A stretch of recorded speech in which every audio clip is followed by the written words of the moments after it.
আজান শোনাও। খুদে বিজ্ঞানী সিয়াম ককশিট দিয়ে রোবট ও যানবাহন তৈরি করে তাক লাগিয়েছে সবাইকে। ঝিনাইদহের কালীগঞ্জ পৌরসভার আরপাড়া গ্রামের এক কিশোর আজ সবাইকে অবাক করে দিচ্ছে তার অন্যান্য প্রতিভা দিয়ে। আল সিয়াম স্থানীয় একটি মাদ্রাসার নবম শ্রেণীর ছাত্র। নিজের মেধা ও উদ্ভাবনী ক্ষমতার মাধ্যমে ককশিট দিয়ে তৈরি করেছে রোবট সহ নানা ধরনের যানবাহন। সিয়ামের তৈরি রোবট শুধু চলাফেরা করতে পারে না, এটি আজান দেয়, গজল গায়, দেশের নাম বলতে পারে, এমনকি দেশের প্রধানমন্ত্রী ও রাষ্ট্রপতির নামও বলতে পারে। আশপাশের লোকজন বিস্ময়ে তার রোবটটি দেখতে ভিড় জমাচ্ছেন। আমার পরিকল্পনাটা ছিল যে একদম হুবহু একটা মানুষ। খেলনা দিয়ে খেলা করার পরিবর্তে সিয়াম ছোটবেলা থেকেই নতুন কিছু তৈরির দিকে ঝুঁকেছিল।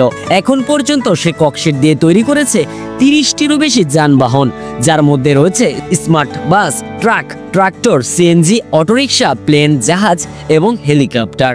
সিয়ামের মা জানান, ছোটবেলা থেকে সে খেলনা খুলে আবার জোড়া লাগাতে ভালোবাসতো। তাকে নিষেধ করা হলেও লুকিয়ে সে আবার খুলে ফেলতো।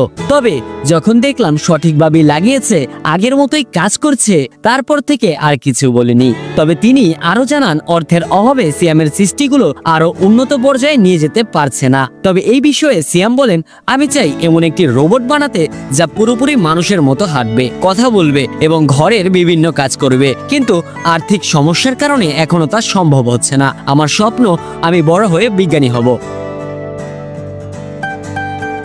এইটুকু বয়সে সিয়ামের এমন কর্ম দেখে এলাকাবাসীর বিশ্বাস, সিয়াম যদি সরকারি সহায়তা পায় তবে একদিন দেশের গর্বিত বিজ্ঞানীতে পরিণত হবে। এখনই তার প্রতিভাকে কাজে লাগিয়ে তাকে সঠিক নির্দেশনা দিলে ভবিষ্যতে বাংলাদেশ পেতে পারে আরেকজন যুগান্তকারী উদ্ভাবক। আর আপনার সামান্য সহযোগিতা বদলে দিতে পারে সিয়ামের ভবিষ্যৎ। তার প্রতিভা ছড়িয়ে দিতে ও সরকার সহ বিভিন্ন সংস্থার নজরে আনতে এই ভিডিওটি শেয়ার করুন।